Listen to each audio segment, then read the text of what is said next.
Salut à toutes et à tous, c'est Monsieur Flatpix57, j'espère que vous allez bien, de mon côté ça va super. On se retrouve aujourd'hui pour un gros tuto sur Diriz, enfin un gros tuto même je dirais. Je vais essayer de vous expliquer tout ce qu'il y a à savoir sur cette map, enfin un maximum, pour bien la connaître. Donc je compte envoyer cette vidéo à plusieurs chaînes communautaires, je leur remercie du fond du cœur si elles l'uploadent. On va commencer cette vidéo par un petit sommaire. Elle va se dérouler en 8 parties. Une première partie d'une introduction, suivie de la construction des constructions de cette map. Après, il y aura l'emplacement des ascenseurs. En quatrième partie, il y aura les emplacements des armes au mur. En cinquième partie, les emplacements des boîtes, suivis des emplacements des teddy bears. En septième partie, nous aurons les atouts présents. Et pour finir, la technique pour bien tourner sur cette map. Die Rise, la toute nouvelle map zombie sortie avec le DLC Révolution de Call of Duty Black Ops 2. C'est la plus grande map après Transit créée de tout le mode zombie de Call of Duty. Cette map se déroule peu de temps après les événements de Green Run. Elle se situe dans une province 22 en Chine. Die Rise se déroule sur 2 gratte-ciel et non 3 comme on pourrait le croire. Le secret de Die Rise est la deuxième partie du grand secret, le grand secret qui se terminera sûrement une fois que toutes les maps zombies de BO2 seront sorties. Le secret a toujours deux façons d'être réalisé, la façon Maxis et la façon Richthofen. Attention, le secret n'est réalisable qu'une seule fois uniquement. Lorsque vous débloquez le succès, vous ne pouvez plus jamais le refaire. Dans cette deuxième partie, je vais vous expliquer les 3 constructions de la map. Il y en a 2 réalisables en toute difficulté, le slickificateur et le propulseur. Et une réalisable uniquement en original, qui est la table de Navcard.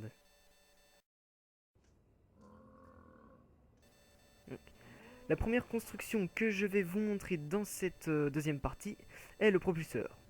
Alors il vous nécessite déjà un moteur que vous pouvez trouver vers l'escalier qui descend directement au SVUAS. Il est également trouvable sur le bureau en plein milieu du spawn, donc là où je suis en train de tirer actuellement. La deuxième pièce est une sorte de grillage qui vous servira de socle pour vous propulser, qui est soit trouvable à gauche de la porte menant à la M14, soit sur le mur sur lequel j'ai tiré. La troisième pièce est une sorte de souffleur qu'on utilisait qu'on utilise toujours d'ailleurs pour allumer les feux de cheminée. Il est trouvable soit sur l'escalier, dans le spawn, soit juste en face de la grille dans le couloir de la M14. Ensuite, la pièce finale est un drapeau rouge trouvable sur la mezzanine, là où il y a le drapeau chinois avec des gratte-ciel, ou sinon à droite du dossier, du fauteuil que vous trouvez dans le spawn. Ensuite, pour accéder à la table de craft, il vous faut passer la porte de la M14, donc comme je suis en train de passer. Ensuite, vous devrez ouvrir l'escalator juste à côté de la mezzanine. Et le dernier passage pour aller à la table de craft est tout simplement de tomber à l'étage en dessous. Et bien sûr, faites attention de ne pas tomber dans le vide. Ceci est vraiment une catastrophe qui arrive très souvent. Une fois que vous avez assemblé toutes les pièces, vous pouvez prendre votre propulseur. Donc c'est la seule pièce que vous pouvez prendre en appuyant flèche du haut. Donc faites bien attention aussi à où vous le placez, que vous ne fassiez pas de bêtises pour ne pas tomber dans le vide.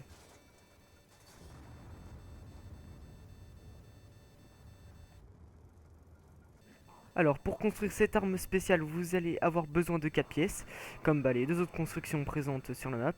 Donc la table de Navcard et le propulseur. Donc la première pièce se trouve juste à côté de la salle du courant, entre une télé et un canapé, et il s'agit d'une sorte de pied, en fait ça va être l'arrière de l'arme. Donc vous pouvez accéder à la table de crafting de cette arme juste à l'étage en dessous. Bon, la deuxième pièce est une sorte de rondelle qui va servir d'arme qu'on peut trouver sur ce bidon ou sur cette table dans la cuisine juste à côté du courant. Ensuite, il va vous falloir une bouteille trouvable dans ce casier à droite de la table de craft ou sur la table juste en face de l'interrupteur du courant. Et ensuite, la dernière pièce est une gâchette que vous trouvez soit dans la cuisine présente dans la salle de la table du slickificateur, excusez-moi, soit dans la table, sur la table à côté des 2 ascenseurs. Donc une fois que vous avez construit l'arme, vous pouvez la prendre, elle remplacera l'arme que vous avez actuellement. Donc moi c'était le cas du M1911. Donc ensuite le seul moyen de la récupérer est d'aller la chercher dans la boîte. Donc elle éjecte un liquide violet qui, quand vous courez dessus, vous laisse glisser vous et les zombies. Et quand vous tirez sur les zombies directement, et ben ils explosent.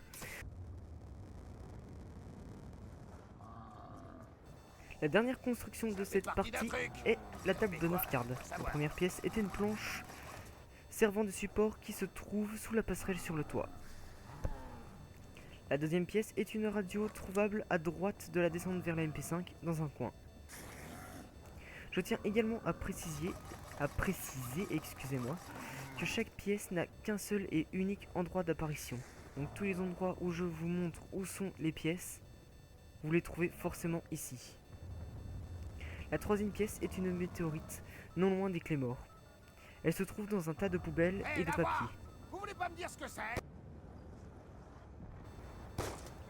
La dernière pièce est une sorte de tableau qui se situe dans un coin à côté de l'ascenseur isolé. Une fois que vous avez assemblé toutes les pièces, vous pouvez insérer votre navcard. Mais attention, il n'y a uniquement la navcard trouvable au dépôt de transit. Allez, mystérieuse voix, aidez-moi! Nous voici maintenant à la troisième partie de cette vidéo. Dans cette partie, je vais vous montrer les emplacements des différents ascenseurs. Nous allons commencer par les ascenseurs du bâtiment du spawn. Dans cet immeuble, il y a 3 ascenseurs. Le premier se trouve à la gauche de la M14, à la droite de la PDW à l'étage en dessous, et à côté de la table de craft du propulseur au dernier étage.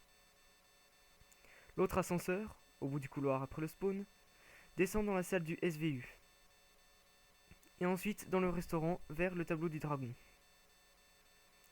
Le dernier ascenseur a que 2 endroits d'accès, dans la salle de la PDW et derrière la table de craft. Ces 3 ascenseurs peuvent contenir Quick Revive, Kieki et Speed Cola. Il y a 4 autres ascenseurs sur cette map. Ils se situent sur l'autre bâtiment. Il y a un ascenseur à droite du Remington, qui monte non loin du courant, et qui monte encore à côté de la MP5. Un autre ascenseur a que 2 étages où vous pouvez le voir. Sur le toit après les Semtex, et à l'étage juste en dessous. Après, il y a 2 ascenseurs côte à côte. Ils sont à la table de craft du silificateur, montent au courant, montent encore à l'étage de la MP5 et s'arrêtent sur le toit. Ils peuvent contenir mastodonte, double coup de pied arrière et le pack à punch.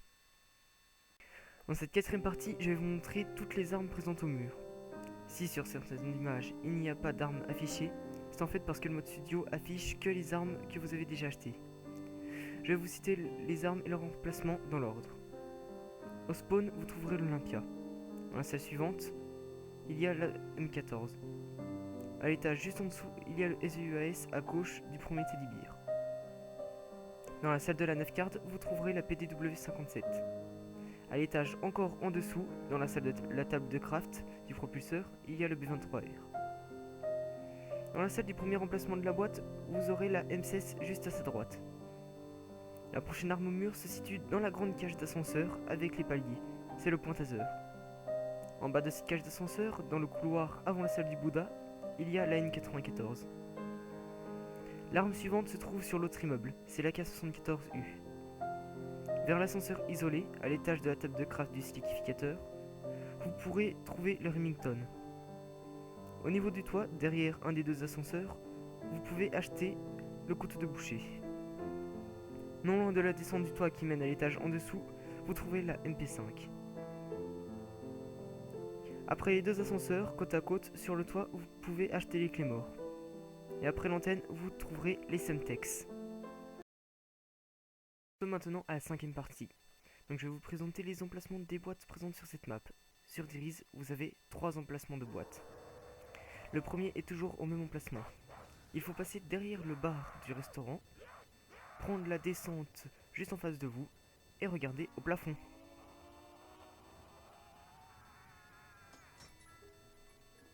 Ensuite, elle peut apparaître dans la salle, sur le toit, en face de l'ascenseur isolé.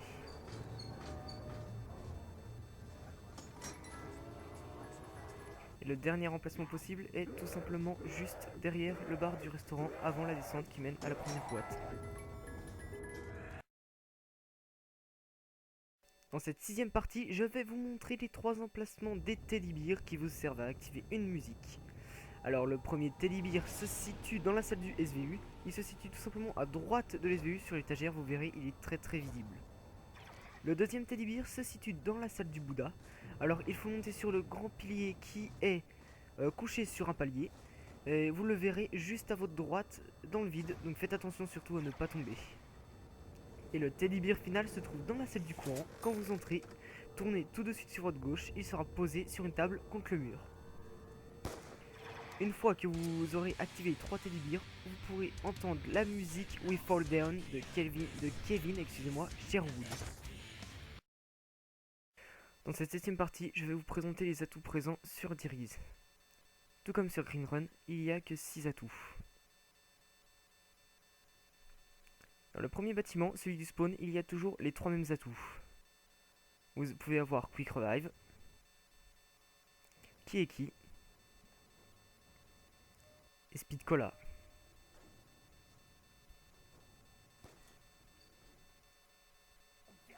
Alors l'atout Quick Revive, comptant 500 en solo et 1500 en multi, permet de vous réanimer tout seul lorsque vous êtes en solo, et lorsque vous êtes en multi, sert à réanimer 2 fois plus vite. Vous êtes équipé d'un M1911 en solo. Kieki, que ce soit en solo ou en multi, permet de prendre possession d'un fantôme pour vous réanimer vous-même. Il a la vie d'une personne sans mastodonte. Si vous réussissez à vous réanimer, vous obtenez vos armes et vos atouts, excepté Kieki. Si vous n'arrivez pas à vous réanimer et que votre fantôme meurt également, vous serez 2 personnages en dernière bataille.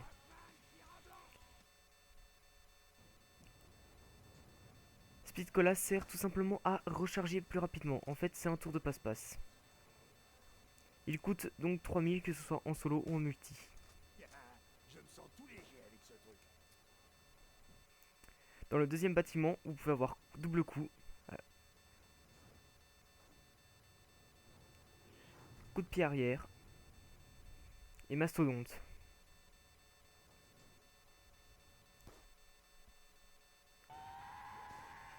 Double coup, un atout qui coûte 2000, sert juste à tirer 2 fois plus vite.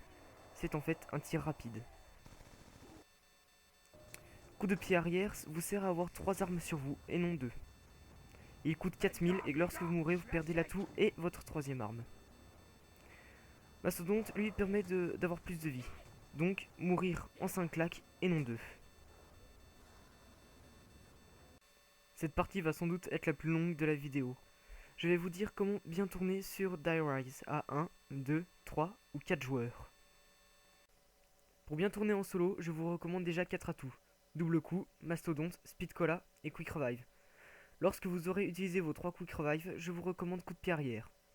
Je vous déconseille fortement Kieki car au bout d'un certain moment, vous arriverez plus à vous réanimer étant donné que votre fantôme ne possède pas Mastodonte et que les zombies sont de plus en plus forts.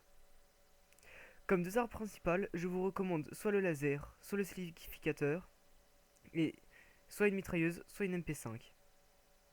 Quand vos quick revive sont épuisés et que vous prenez 3 armes, je vous recommande la MP5, le laser, et le slikificateur. Pour tourner, je vous recommande l'étage sous le toit, c'est-à-dire l'étage de la MP5. Ceci vous facilitera la tâche pour reprendre des balles de cette arme. En plus, vous serez à proximité de Mastodonte.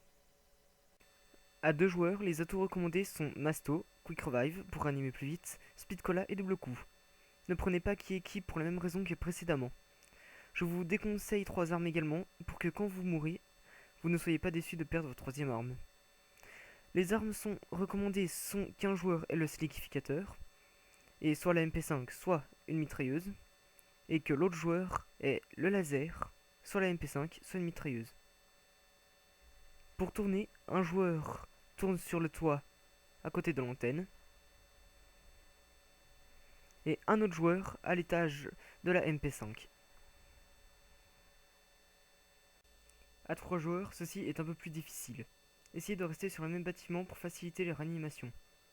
Je vous recommande les mêmes atouts et les mêmes armes qu'à 2 joueurs. Pour tourner, je vous conseille d'être un joueur sur le toit vers les 2 ascenseurs, un autre joueur en dessous dans l'antenne,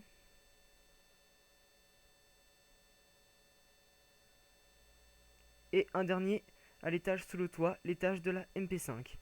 Grâce à cette technique, vous devriez pouvoir réussir à survivre à 3 joueurs. À 4 joueurs, je vous recommande de tourner 2 à 2. 2 dans le premier bâtiment, dans la salle de Bouddha,